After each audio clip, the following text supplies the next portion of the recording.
สวัสดีครับผมวันนี้ก็มาอยู่กับเกิร์ธนะครับผมช่องเกิร์ธเกมเมอร์ก็ฝากติดตามหน่อยกดไลค์ด้วยนะครับคลิปนี้ก็จะมาบอกว่าผมจะรอให้ได้โทรศัพท์ก่อนแล้วผมจะลงเกมให้นะเอาเป็นเกมอะไรก็คอมเมนต์มานะครับผมได้นะอันนี้ก็ที่ดิน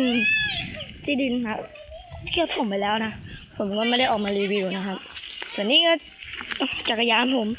นี่เดี๋ยวผมจะมารีวิวเนี่ยนี่ก็น้องผมทำชิงช้าให้นั่งโอ้โหบายบายด้วยโอ้เจ๋งแจ๋วเลยก็นี่น้องอีกคนนะครับน้องคนโตร้องมานะครับไม่ใช่น้องเลยนะครับโหห่างกันตั้งปีนึงไปเดี๋ยวผมพาทัวร์หรือเปล่า มาขี่จักรยานเล่นกันดีกว่าไหมหรือไม่เอาโอเคไม่เอาแมวบ้านผมเนี่ยโคตรอ้วนเลยโหเอาเกมเลยก็เม้นมานะครับผมรอให้ได้โทรศัพท์ก่อนแล้วผมจะลงให้จริงๆนะครับผมโอเคนะเดี๋ยวผมจะลงให้เดินรอนเรามารีวิวจักรยานกันเลยดีกว่าเฮ้ยพังบอกแล้ว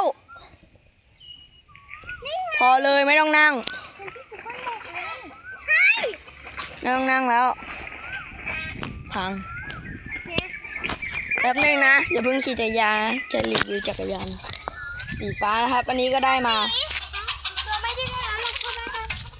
เข้าทำไมนี่ครับจักรยานผมนี่ก็เปลี่ยนมาไอ้ล้อเนี่ยจุกเนี่ยมันพังผมก็เลยเอาดินน้ำมันอุดเอาแก้ไขไปก่อนเฉพาะหน้าครับส่วนนี้ก็สีฟ้าสีฟ้าสวยๆนี่ผมก็ถอดออกนะครับเบาะข้างหลังแล้วผมทำที่ยืนนะเห็นปะผมก็เปลี่ยนล้อใหม่ล้อมันพังแล้วโซ่ผมก็ตั้งเองนะเห็นไหมแบบนี่ครับรักคันนี้ที่สุดเลยอันนี้พี่ให้มานะครับไป let's go โอ้ไปเดี๋ยวพาทัวร์นะครับผมไปนี่ก็บ้านผมบ้านผมรกๆหน่อย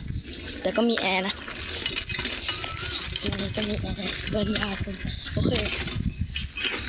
กลับมากันต่อ ผมจะพาทัวร์นิดนึงโอเคไปทางแล้วข้างหลังมาเขาลิมนี่ก็บ้านยานี่ก็บ้านยาโอ้หมาผมไปอยู่นู่นเห็นไหมอยู่นู่นเคยเลี้ยวกับหมาผมติดตัวเมียไอ้ตัวนี้มันเห่าใหญ่เลยเอาไปฟังไอ้ตัวนี้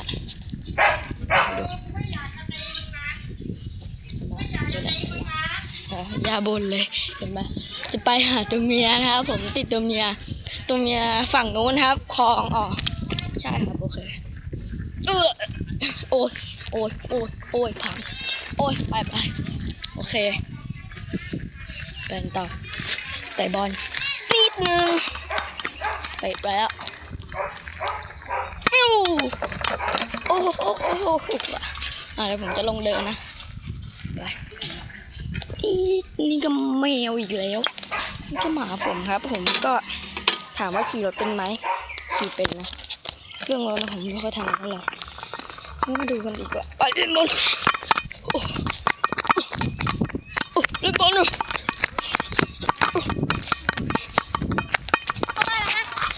เข้าหรอรีบหรอไปดูกันต่อเลยถ้าถามผมว่าเกี่ยวกับตัวผมนะมีแล้วบ้างก็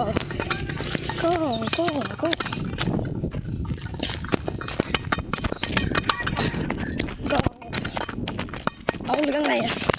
เอาชีวิตประจำวันนะปุ้ยจังเก่งผมชีวิตก็ประจำวันผมก็คืออยู่บ้านก็จะออกสวนนะครับทำงานขี้เกียจออกไปเกินใช่แต่ก็ต้องออกเลยช่วยพ่อแม่เขานะครับไม่เหนื่อยใช่บอลลูนส่วนบ้านเนี่ยผมจะพาไปดูไปจบกันเลยโอเคนี่ก็แมวของผมนะเห็นไหมแต่ผมจะเปิดไฟนะโอเค เปิดไฟแล้วเปิดไฟหน้าบ้านก่อนนะครับสักแป๊บโอเคมืดหน่อยนะโอเคกลับมาละโอเคสว่างยังเห็นหน้าผมยังเห็นยังโอเคเห็นแล้วนะนี่ก็คือสภาพบ้านผมไปดูข้างในไหมโอเคเดี๋ยวผมจะตัดไปโอเคเนี่ยเห็นไหมผมมีแอร์นะข้างนอกรกนิดหน่อยแต่ข้างในก็ใช้ได้นะครับนี่เตียงผมโอ้เข้าสบายเลยมีทีวีเย็นนะส่วนนี้ก็ห้องต่อไปก็เป็นห้องน้ำก็มีหิ้งพระนะครับผมโอเคออกกันไปเลยผมตัดแล้วก็ต่อกับ2ชอบกินอะไรมากที่สุด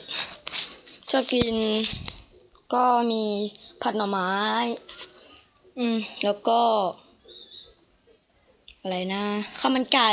ข้าวมันไก่แล้วก็ไก่ทอดแล้วก็สเวนเซ่นนะผมชอบกินสเวนเซ่นมากเลยใช่ผมชอบกินสเวนเซ่นนะแล้วก็ไงอีกต่อรอแล้วกันผมจะเปิดพัดลมแล้วกันรอแป๊บนึง